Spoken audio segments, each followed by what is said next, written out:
Este primer ejercicio nos dice calcular la aceleración de la gravedad de un cuerpo de 10 kilos situado a una altura de 1000 kilómetros sobre la superficie terrestre. Aquí no se aprecia, pero aquí estaría la Tierra, en este tono grisáceo. ¿Qué velocidad debe tener para que la órbita sea estable? Determina su periodo y su velocidad de escape. La masa de la Tierra, 5,98 por 10 elevado a 24 kilos, el radio terrestre, 6.370 kilómetros, y la constante de gravitación universal. Bien. ¿Cuál es la condición para que este cuerpo en esta órbita sea estable? Pues la condición de estabilidad es que la fuerza gravitatoria sea igual a la fuerza centrífuga. Esa es la condición que me permite a mí explicar por qué esta órbita es estable. Hay que tener en cuenta también que siempre que aplicamos la fórmula de la fuerza gravitatoria, en el radio hay que poner la distancia que hay del cuerpo al centro de la Tierra. Cuando veamos el teorema de Gauss, ya demostraremos a qué se debe esto. Y otro detalle importante, la velocidad de escape, como demostraremos más adelante, será raíz de 2 veces la velocidad orbital. Queda pendiente la demostración, ahora mismo me basta con que sepan que la velocidad de escape siempre es raíz de 2 veces la velocidad orbital. Pues bien, sabiendo eso, el problema es muy sencillito, porque lo único que hay que hacer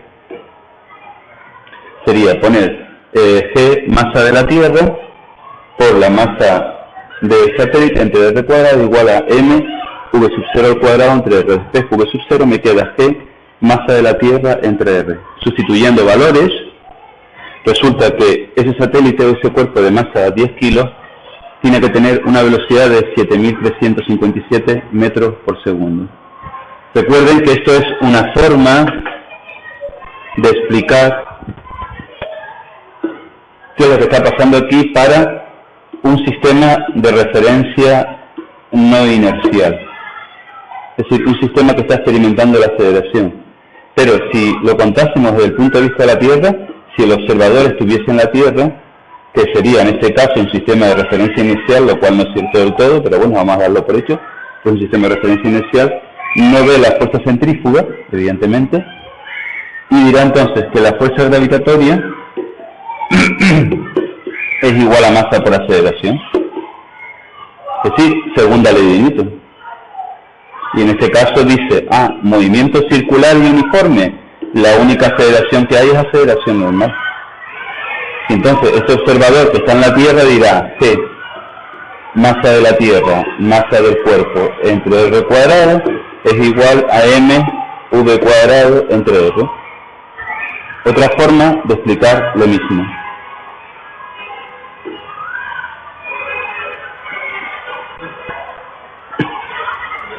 La velocidad angular es 2pi entre el periodo y yo sé además que es V sub 0 entre R, es decir, sustituyo de aquí, sé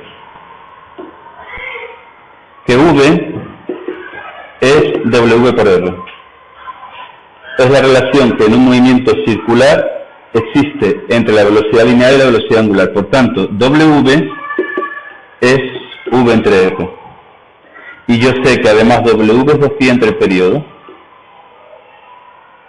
Y es esta fórmula que me aparece aquí. Y de ahí puedo despejar el periodo.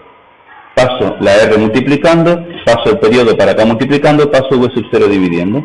Me queda que el periodo es 2pi R entre V sub 0. Pero vean qué maravilla. ¿Qué estoy diciendo yo sino que el tiempo es espacio entre velocidad? ¿Qué espacio está recorriendo el satélite cuando recorre la periferia de una circunferencia? 2pi R.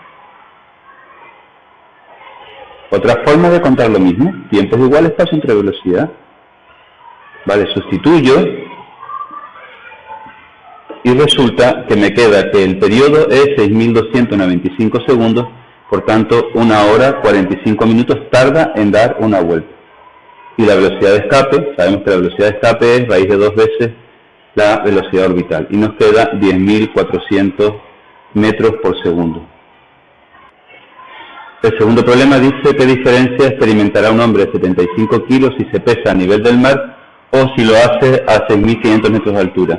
¿Qué diferencia experimentará un hombre, el mismo hombre, si lo hace a nivel del mar o a 6.500 kilómetros de altura. Bueno, la primera pregunta, entre nivel del mar y 6.500 metros de altura, la diferencia no puede ser significativa si tenemos en cuenta el radio de la Tierra, que es 6.370 kilómetros. A 6.370 kilómetros le da igual que tú le añadas 6,5 kilómetros. En el segundo caso sí que va a haber diferencia, porque a 6.370 kilómetros no le da igual que tú le añadas 6.500 kilómetros. Bien, vamos a comprobarlo. El peso en la corteza, pues en la corteza es masa por gravedad. Sería 75 por 9,82, me queda 766,5 litros. Este es el peso que tiene la persona a nivel del mar. A 6.500 metros de altura, pues sería aplicar la fórmula de retorno del peso. ¿Qué es el peso? El peso es la fuerza gravitatoria. ¿Y por qué en la corteza ponemos que es masa por gravedad? Es lo mismo. Porque el peso en la corteza, que es fuerza gravitatoria, si yo pongo aquí m por g igual g, masa de la Tierra, masa del cuerpo, entre el radio de la Tierra al cuadrado, se va m con m. ¿Y sabes qué pasa cuando tú aquí en la g pones 6,67 por 10 elevado a menos 11 por 6.370 kilómetros en metros entre, aquí me equivoqué, 5,98 por 10 elevado a 24 la masa de la Tierra y debajo 6.370 kilómetros en metros al cuadrado, y tú haces esta operación, te da 9,82. Es decir, que cuando hablamos de peso en la corteza, también estamos hablando de fuerza gravitatoria. Solo que como la distancia al centro de la Tierra permanece constante, podemos decir que la aceleración de la gravedad es constante, aproximadamente 9,82. Pero siempre la misma fórmula, siempre. Bien, pues cuando lo hago a 6,5 kilómetros de altura, sería sustituir aquí. Fíjense, ¿en qué me afecta? Me añade un 6,5 aquí, en las unidades y en las décimas. Pero cuando yo hago esta operación, ¿va a ser significativa la diferencia? No. Antes era 736,5, ahora 735,7. No es apreciable la diferencia. Sin embargo, cuando lo hago para 6.500 kilómetros, pues para 6.500 kilómetros, claro, la distancia ahora pasa a ser de 12.900 kilómetros. Por tanto, ahora sí que se va a ver afectado. Sería 181 newton. Que viene a ser un 24,5% del peso que tiene en el suelo. Entonces, ¿por qué decimos que los astronautas no les atrae la fuerza del aire? ¿Por qué los astronautas flotan? Si resulta, este astronauta que estuviese a 6.500 kilómetros de altura, que su masa es de 75 kilos, tendría un peso del 24% que tiene la Tierra. Sin embargo, ¿por qué está flotando? Pues vemos que están flotando porque, a pesar de que la fuerza de la gravedad sigue existiendo, los astronautas no están en reposo, sino que están girando alrededor de la Tierra, y por tanto aparece una fuerza centrífuga en sentido contrario, que hace que floten. Por eso, cuando en los telediarios oyen decir que los astronautas están en situación de ingravidez, eso es mentira cochina. Los astronautas no están en situación de ingravidez, porque la gravedad sigue existiendo. Es el 24,5% de lo que tiene en la corteza, pero está presente. La situación es que hay un equilibrio de fuerzas y por tanto está flotando. En el tercer ejercicio dice, sabiendo que el radio de Júpiter es 71.000 kilómetros y que la aceleración gravitatoria en su superficie vale 26,5 metros segundo cuadrado, calcular la masa y la densidad media del planeta. Bueno, es algo tan sencillo como decir que el peso en Júpiter es la fuerza gravitatoria en Júpiter. ¿Qué sería el peso de un cuerpo en Júpiter? La masa por la gravedad en Júpiter es igual a la fuerza gravitatoria G por la masa de Júpiter por la masa del cuerpo entre el radio de Júpiter al cuadrado. Pues bien, ¿qué me pide el problema que halle? La masa. Por tanto, paso el radio de Júpiter multiplicando y paso la G dividiendo. Y poniendo datos resulta que la masa de Júpiter es de 2 por 10 elevado a 27 kilos. Si quiero comparar la masa de Júpiter con la masa de la Tierra, ¿qué hago? Dividir entre 5,98 por 10 elevado a 24 kilos que tiene la Tierra. Por eso he puesto ahí que equivale a 334 tierras. Sin embargo, su densidad es curioso, porque la densidad de la Tierra viene a ser aproximadamente de unos 5 kilos por litro, o 5.000 kilos metro cúbicos. Bien. La densidad media, evidentemente. Y esto se debe a que el núcleo de la Tierra, como es metálico, tiene mucha densidad. Sin embargo, fíjense lo que pasa en la densidad de Júpiter. La densidad de Júpiter es la masa de Júpiter entre el volumen de Júpiter. Y nos da, haciendo las operaciones y recordando que el volumen de una esfera es 4/3 de pi por el radio al cubo, 1.334 kilos metros cúbicos, es decir, 1,33 kilos por litro. Un poco mayor que la densidad del agua. Por tanto, están viendo que Júpiter es bastante menos denso que la Tierra. De hecho, hay un planeta, que es Saturno, que si hacemos las operaciones para Saturno, su densidad nos da menor que la del agua, 0,8 y pico viene dando. ¿Qué significa esto? Que si tuviésemos un océano tan grande que pudiese albergar a Saturno, Saturno explotaría en el mar, porque su densidad es menor que la densidad del agua. Eso es lo que significa. Pues bien, esto es una característica de los gigantes gaseosos.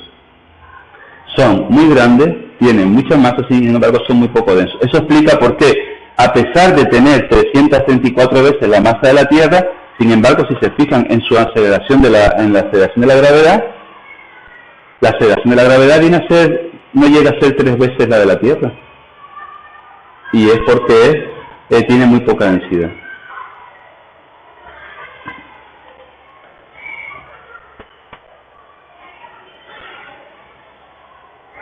Esta es la demostración de lo que les dije antes, que si ponemos numeritos nos sale 9,82 metros segundo cuadrado. Ahí está hecha la demostración. Y vamos ahora con el cuarto ejercicio. Dice, ¿a qué altura sobre la superficie terrestre debemos colocar un satélite de 800 kilos de masa para que permanezca estático sobre el mismo meridiano? ¿Cuál es la velocidad del satélite a esta altura? ¿Y cuál es la velocidad y periodo en una órbita que se encuentra al doble de distancia? Estos satélites, que se llaman satélites geoestacionarios, son muy importantes para los sistemas de comunicación y también los satélites de tipo meteorológico. Porque si yo coloco un satélite sobre España, para que de aquí, desde un punto de la Tierra, que puede ser Madrid, llegue la señal a este satélite al Ispasar y de aquí vaya a Canarias, lo que no me interesa es que el satélite se me esté yendo cada rato, porque lo que no me interesa tampoco es estar en Canarias moviendo las antenas constantemente. Coja la antena parabólica, apunta al satélite y siempre está apuntando al mismo sitio. ¿Por qué? Porque el satélite permanece estático sobre la Tierra. Evidentemente estamos haciendo una vista desde el polo, de manera que este borde que están viendo ustedes por aquí sería el ecuador terrestre. Bien, ¿qué le tengo que decir? ¿Qué le tengo que decir al satélite para que permanezca estático sobre el mismo punto? Quiero que tu periodo sea de 24 horas. Si el satélite da una vuelta alrededor de la Tierra cada 24 horas, como la Tierra da una vuelta sobre sí mismo cada 24 horas, estará siempre sobre la misma vertical. Vean, por ejemplo, lo que le pasaba a este satélite que estaba a 6.500 kilómetros. 6.500 creo que era. Este que estaba aquí, no, a 1.000 kilómetros, perdón. Este que estaba a 1.000 kilómetros. Da una vuelta cada hora y 45 minutos. Es decir, que tú ese satélite lo verás pasar cada hora y 45 minutos, un poquito más. Porque como nosotros también nos estamos moviendo, pues tardará 15 minutos más en volverlo a ver a pasar. Porque nosotros no estamos quietos, la Tierra también está girando. Y por tanto tarda un tiempito más en llegar a donde nosotros.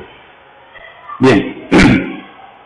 Esto me está indicando que este satélite geoestacionario evidentemente tiene que estar bastante más lejos de 1.000 kilómetros, sin hacer ningún cálculo. Vamos a hacerlo. Y es algo tan sencillo como ponerlo de siempre. ¿Qué permite que el satélite sea estable? Que haya un equilibrio de fuerza. Diré en primer lugar que fuerza gravitatoria es igual a fuerza centrífuga. Y lo segundo que le voy a decir es, te exijo que tu periodo sea de 24 horas. Pues bien, poniendo datos sería G, masa de la Tierra por la masa del satélite entre R cuadrado, es igual a M V sub 0 al cuadrado entre R. Se va la R con la R, la M con la M, Y me queda que G, masa de la Tierra, entre R es igual a V sub 0 al cuadrado. Ahora bien, aquí tengo un problema. No sé cuánto vale V sub 0. No me dice cuánto vale la velocidad orbital. Pero como sé que estoy en un movimiento circular y uniforme, puedo afirmar que la velocidad lineal es la velocidad angular por R. Y por tanto, 2pi entre el periodo y por R. ¿Y qué voy a hacer ahora? Me vengo aquí y donde está V sub 0 voy a poner lo que vale. Voy a poner 2pi entre el periodo y por R, que es lo que están viendo aquí.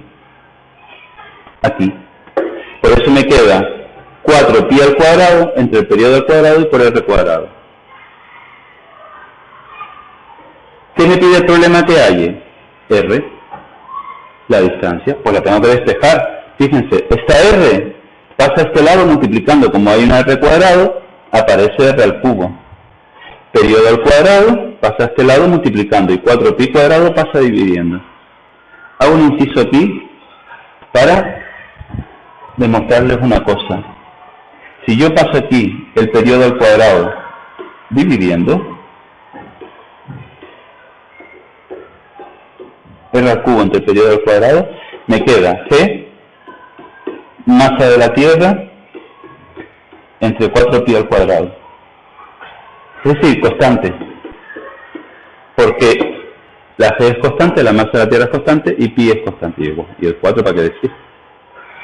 Es decir, que para cualquier satélite que orbita la Tierra, su distancia al cubo entre su periodo al cuadrado es constante. Siempre vale lo mismo. Ya Kepler se dio cuenta de esto. Lo que pasa es que en el caso de Kepler no estamos hablando de satélites, estamos hablando de planetas. De tal manera que Kepler lo que puso aquí fue la masa del Sol. Mismo razonamiento, pero en vez de poner Tierra satélite, ponemos Sol planeta. Y al hacer eso le dio constante. Y por tanto Kepler se dio cuenta que la distancia al cuadrado entre el periodo y el cubo en los planetas es constante. ¿Y para qué le sirvió esto a Kepler? Pues fíjate, le sirvió, aquí al revés, gracias. Le sirvió para, midiendo el periodo de los planetas, saber a qué distancia del Sol estaban comparados con lo de la Tierra. Por ejemplo, él observaba, viendo frente al fondo de estrellas, que Júpiter tardaba 12 años en dar una vuelta alrededor del Sol. Y decía, el radio de la Tierra al cubo entre el periodo de la Tierra al cuadrado es igual al radio de Júpiter al cubo entre el periodo de Júpiter al cuadrado. ¿A qué distancia está la Tierra del Sol? Una unidad astronómica. La distancia del Sol a la Tierra son 150 millones de kilómetros. Evidentemente no lo podía saber. Daba igual. Sol, Tierra. Yo no necesito saber a qué distancia está la Tierra del Sol, porque yo lo que quiero encontrar es la proporción que hay entre mi distancia y la de Júpiter. Hoy día sabemos que son 150 millones de kilómetros. A 150 millones de kilómetros se le llama una unidad astronómica. Pues me vengo aquí, donde está la distancia de la Tierra, pongo 1. Periodo de la Tierra, 1 año. Igual, distancia de Júpiter, mi idea, es lo que quiero calcular. Entre el periodo de Júpiter, 12 años al cuadrado. Y por tanto, despejando, le quedaba que la distancia de Júpiter era raíz cúbica de 12 al cuadrado, 144.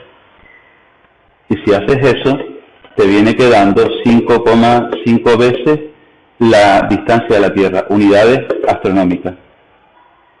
¿Qué significa eso? Que Júpiter está a una distancia que equivale a 5,5 veces la distancia de la Tierra al Sol. Esto le permitió a Kepler hacerlo para todos los planetas. Para Saturno, en vez de poner aquí 12, puso 39,5 años.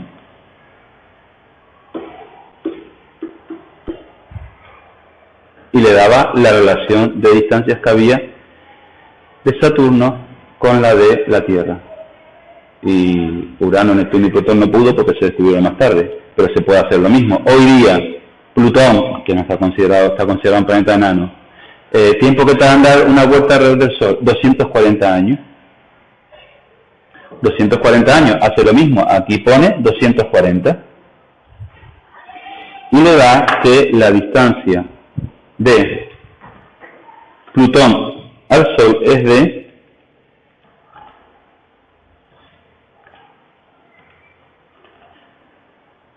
39 veces la que está la Tierra. Por tanto, muy, muy, muy lejos. Bien, pues ya han visto una de las leyes de Kepler. He aprovechado que estaba haciendo este problema y así más adelante en el tema, cuando veamos la segunda ley de Kepler, ya la han visto la demostración. Es muy sencillita y es muy útil.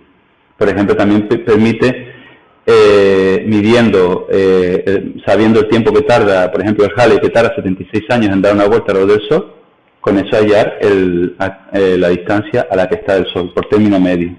Por término medio, porque es una órbita elíptica. Pues bien, a lo que iba. He despejado R, solo tengo que sustituir, aquí está.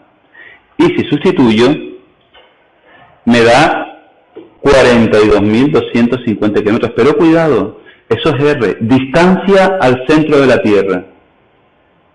Si quiero hallar H, porque me estaba preguntando a qué altura sobre la Tierra tengo que ponerlo, la altura H sería la distancia al centro de la Tierra menos el radio terrestre. Y si hago la resta me queda 35.880 kilómetros. Pues bien, niños, ya saben que la órbita geoestacionaria está a 36.000 kilómetros de altura. Todos los satélites, todos, que yo quiera poner en un sitio y que no se muevan respecto de la vertical de ese punto, todos tienen que estar colocados a 36.000 kilómetros de altura.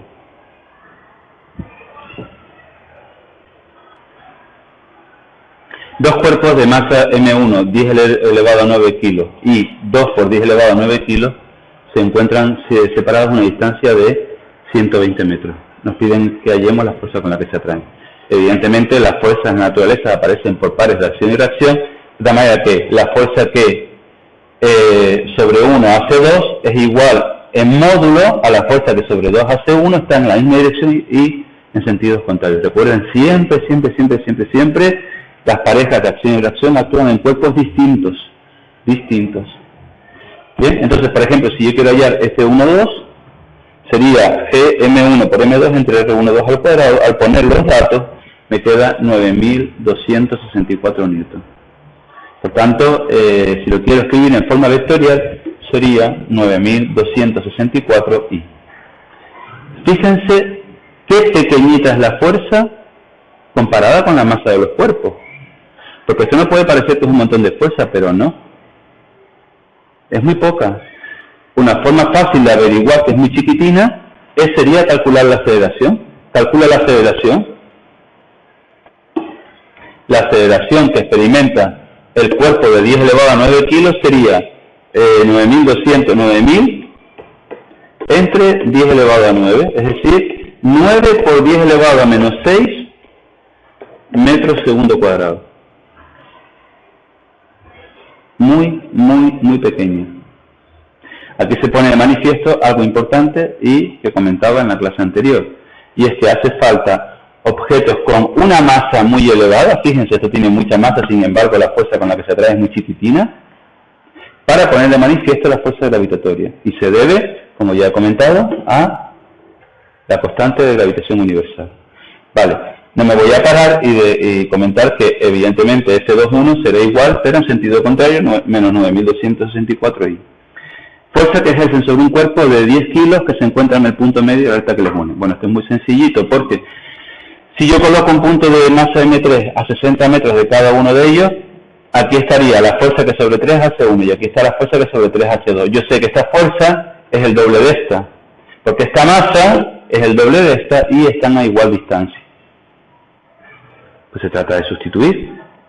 Yo hallo F3,1, 1,85 por 10 elevado a menos 4 newton, y sé que F3,2 es 2 veces F3,1, me queda 3,71 por 10 elevado a menos 4. La resultante, en este caso, consiste en restarlo, y me queda 1,85 por 10 elevado a menos 4i. Fuerza que ejercen sobre un cuerpo de masa 2 kilos que se encuentra a 20 metros de la primera y 100 metros de la segunda sobre la recta que les une. Pues bien, sería mismo procedimiento. Ahora la masa M3 está a 20 metros de esta y a 100 metros de esta. Ahora, ¿qué va a pasar? Que aunque esta tenga menos masa, como la distancia es 5 veces menor y la dependencia de la distancia va como el cuadrado, ojo, esto no es una proporcionalidad directa. La fuerza gravitatoria depende más de la distancia que de la masa, porque de la masa va proporcionalmente, pero en la distancia es inversamente proporcional a su cuadrado. Por eso estoy seguro de que F31, a pesar de tener la mitad de masa, va a ser mayor que F32. ¿Por qué? Porque está a la quinta parte de la distancia. Y piensen en el cuadrado, o sea, sería 5 veces menos, pero al cuadrado sería 25 veces. Pues bien, vamos a comprobarlo. Me queda que F31, si pongo numeritos, 1,67 por 10 elevado a menos 3. F32, sin embargo, si pongo numeritos, me queda 1,33 por 10 elevado a menos 4. Efectivamente, F31 resulta ser 10 veces mayor que F32. Es decir, que estas flechas no son proporcionales. Si yo quisiera dibujarlo correctamente, esta tendría que dibujarla 10 veces aquella.